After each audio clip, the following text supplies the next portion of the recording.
Canyon. The winds have kicked up again, the earlier Santa Anas replaced by a strong onshore airflow.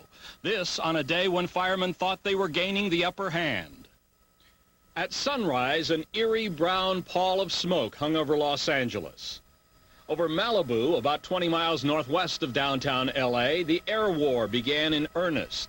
Sortie after sortie of helicopters and tanker planes, the tankers capable of dumping up to 3,000 gallons of water and fire-retardant chemicals.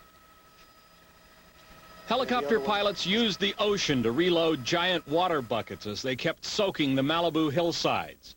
The pilots compare it to flying over a combat zone, some of the runs just 150 feet above the ground.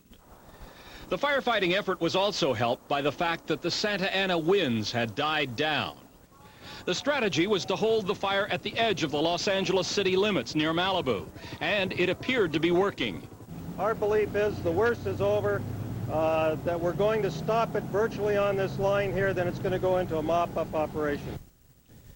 Last night, it was a different story. The fire, propelled by winds gusting up to 60 miles an hour, raced through Malibu, consuming more than 200 homes in its wake. The water-dropping helicopters even worked at night. Normally, this is considered too risky, but it was done to save the lives of some firemen whose escape route had been blocked. The Malibu blaze is one of 6 that broke out yesterday in Southern California, and one of 3 believed to be the work of arsonists.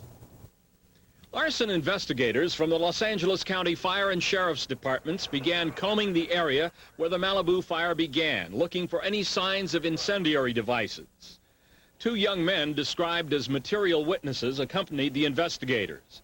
Deputies would not disclose what it was the pair supposedly witnessed. Homeowners, still in shock, began to survey their losses.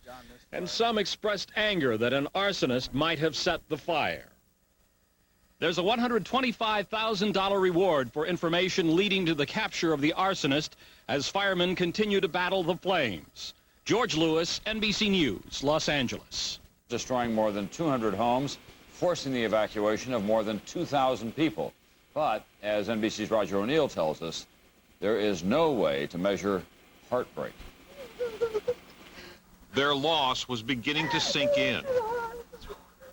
For Megan Emery, a clay pot was all that was left.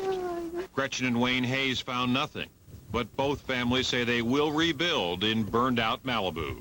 We'll survive, and we'll come back, and I think everybody will come back because it is a delightful place to live. The firestorm destroyed more than 200 homes in this exclusive enclave along the Pacific. Some of the million-dollar mansions belong to Hollywood stars, but most were owned by folks without famous names, folks who worked hard to get here and will not leave now.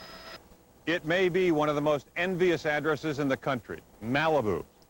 But since 1945, 8 major fires have now moved through this area. More than 1,300 homes have been destroyed.